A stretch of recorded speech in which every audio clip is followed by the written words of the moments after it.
Hello, my name is Regan, and today I will be critiquing my own work. This piece is called Childhood Bear and was made September 24th, 2025. The materials used in it are two different kinds of wire. One is a thin silver jewelry wire and the second is a thicker black industrial wire. The content of the work is a realistic bear that is sitting down. The colors are neutral, with the majority of the wire being black, and smaller details stand out in silver wire that gives the viewer the appearance of stitching. The lines of the piece are curved and flowing with organic loops and spirals that lead the viewer's eye throughout the bear.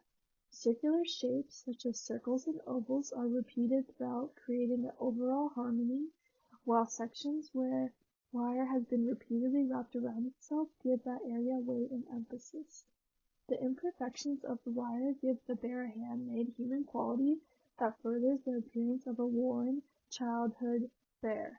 The coiled wrappings and knotted areas of the wire that you can see in the big nose and the other wire areas of silver wire that hold the piece together give the sculpture a sense of unity and harmony throughout. The negative shapes between the wire are as important as the wire itself. These negative shapes are delineated forms, and you can see them especially where the shapes are created between the wires of the torso and appear to curve and give the sculpture its volume. The first thing I noticed when looking at this piece is the way the bear kind of slumps to one side, giving the appearance of wear that sells the idea that it is representing a well-loved stuffed animal. The sculpture uses the elements of design to achieve the principles of design. The single material wire creates immediate visual harmony for the viewer. The consistent gestural hand-bent line quality of the wire adds to this harmony, in addition to how the wire of each part of the bear appears to flow into one another. It does not look like there are separate sections to the bear, but instead, like the wire continuously bends from one organic shape to the next, creating the feeling of a single unified object. Variety and contrast is created by dense wire areas next to empty negative areas, and from the difference in the width and color between the black wire and silver wire used. Balance is achieved in the piece from how the large spherical head at the top of the bear is balanced out by the two larger legs that extrude from the lower body out into the viewer's space. Additionally, the smaller arms of the bear come down from the shoulders to rest on the floor in between the two large legs. Although not identical, the four legs in the front give a further sense of symmetrical balance.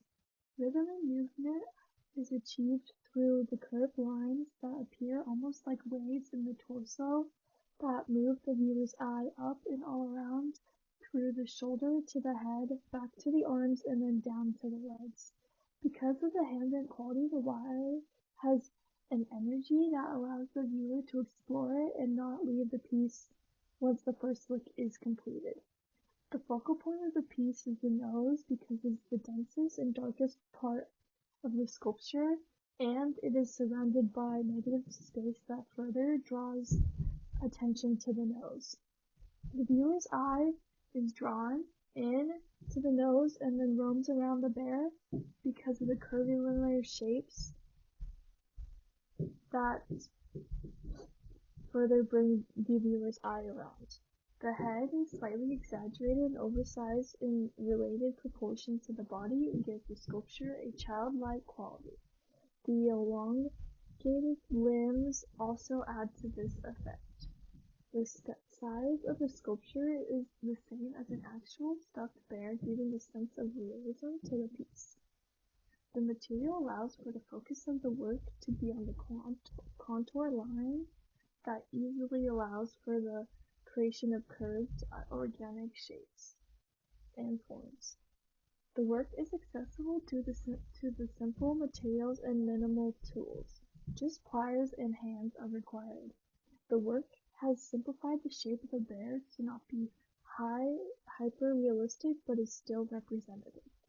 The piece has a formal quality that focuses on exploring line quality.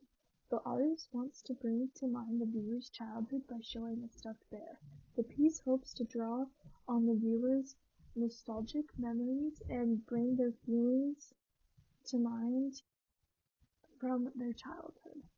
When viewing the piece, my own warm childhood bear with many rips and tears comes to mind, along with the memory of when I was gifted the bear by my parents. Yes, my thoughts have changed since I first saw the work. Analyzing and exploring the work further has allowed me to appreciate all the ways that elements and principles of design have come together to achieve a successful work of art. I think the work has intrinsic value because it connects to the viewer's own childhood and invites them to remember and contemplate happy memories. It also communicates that you can make a beautiful and important work of art from simple wire and limited tools.